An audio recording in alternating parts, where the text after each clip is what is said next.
Hey guys, it's Elite Kicks back with the weekly Monday video. I just want to start off by thanking everybody so much. I'm getting a lot of Instagram DMs, a lot of YouTube comments about how helpful the tips manual users are copying a lot more, and that's the main reason that I created this channel.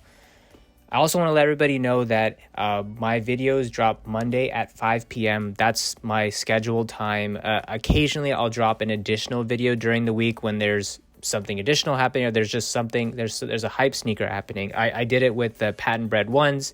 I did it with the Thunder Red 4s. It's the occasional additional video I'll drop so that everybody gets the information that I'm aware of. But let's get to today's video. This is one video that I was asked to put together by several of my subscribers, and it's something that I was looking forward to putting down. We're going to be talking today, and this is going to be a part of the how to sell sneakers. I put out a video a couple of weeks back about, how to sell dunks, the best way to make the most money out of dunks.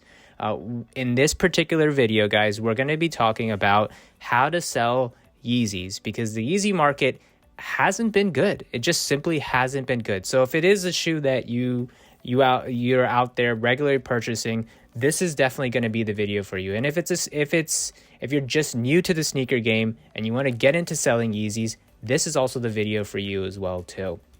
So guys, with that, we're going to be talking about two primary sort of topics. The first is going to be, what are tips to holding Yeezys? When should you sell them? Should you hold them? Should you quick sell them? Should you even spend your money on them?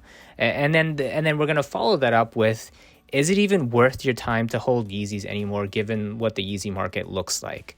So before we get into those questions, guys, do not forget to like, comment, and subscribe to the channel. The first tip that I have when it comes to holding, whether you should hold this Yeezy or should you even get into the Yeezy market, or should you even sell the Yeezys, take a look at the colorway, guys.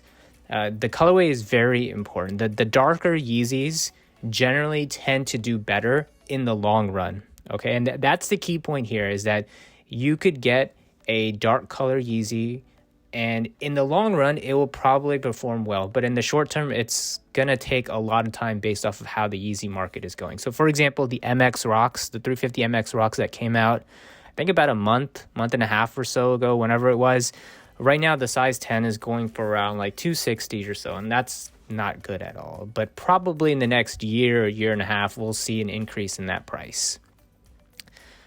The next tip, guys, is that is the actual release, the Yeezy release, a release of a prior colorway or a modification of a prior colorway? So, for example, the Belugas, very hyped, very sought after, and it was probably a little bit more limited than what was actually initially reported. The Belugas came out in the reflective colorway.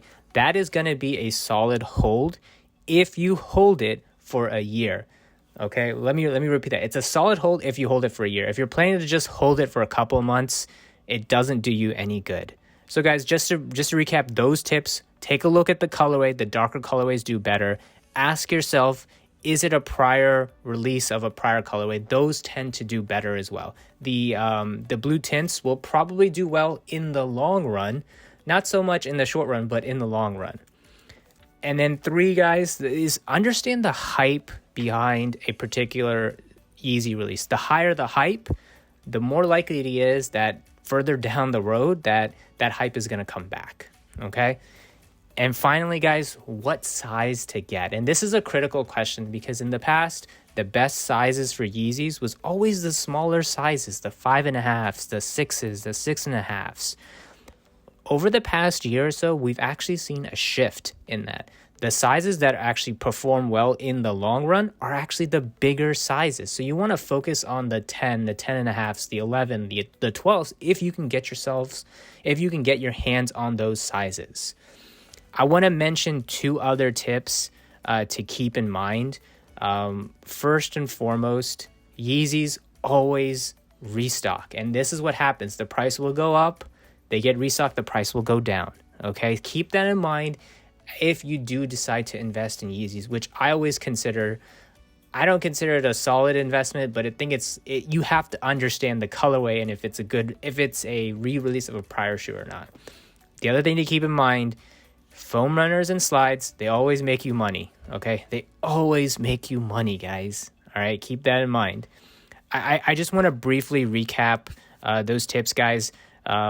First, colorway, very important. So for example, if you look at the Yeezy Light 350, that's only at $270 right now. If you look at the Mono Ice, which was actually a sought after shoe initially, I sold off all my pairs initially because the price was pretty high initially. That's down to $275 for a size 10. And even the darker color ones, which generally perform well in the long run, have kind of seen a little bit of a tank right now too. Is it a release of a prior colorway? And understand the third tip, understand the hype. And finally, understand what size to get. The bigger sizes are the better sizes to get right now.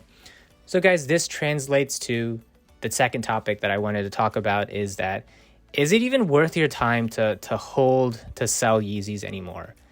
And this may be a little controversial, but your capital is better spent on Jordan lows. Like if you just take a look at, let's say you bought a pair. This is a very simple solution. You're not going to buy a pair, but you're going to buy multiple. But if you just take a look at it, if you buy a pair of, for example, the Yeezy 350 lights, that's at $250. You probably paid, if you got it for retail, you probably paid about $230, $240 for it. And that shoe came out back in August.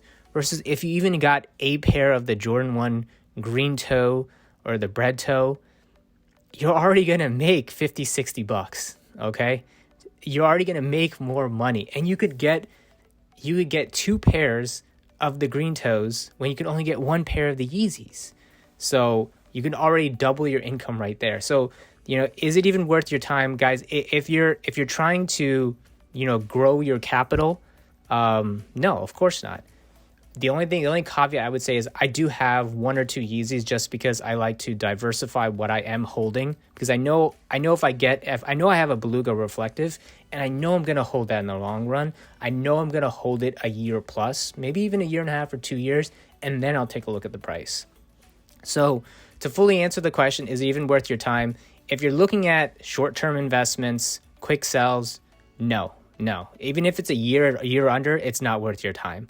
If you're looking at something in the long run, a year plus, then yes, you could get into a pair or two, probably multiple pairs, in order to make the most amount of money off your investment. So guys, that is the video for today. Next week's video is something I am very excited about. There is a rumor floating around, and I think it's been quasi-confirmed, that the Travis Scott Air Max 1 is supposed to release on February 2nd. Okay? So if I get confirmation later on in this week that, if it gets loaded up on sneakers or somebody else officially confirms it, that February 2nd, then that January 31st video is going to be a how to cop the Air Max Travis Scott 1s. And what we're going to go into in that video is how to improve your chance on sneakers, because it's going to be a sneakers drop and then a tier 0 drop. We know the Travis Scott website's probably going to get insanely botted out, but those are probably going to be your best chances. But we'll go into tips to improve your chances on the Travis Scott ones. If it turns out that the February 2nd was just fake, then I'm still very excited, because that January 31st video, I'm going to be pushing out an updated sneakers tips video. I've learned a lot in this past month with the new algorithm that Sneakers has put out, and I'm happy to push out more information. So it'll be one of those two videos, just depending upon what happens. Guys, this is the end of the video. Do not forget to like, comment, and subscribe. This is Elite Kick signing off. Take care, everybody.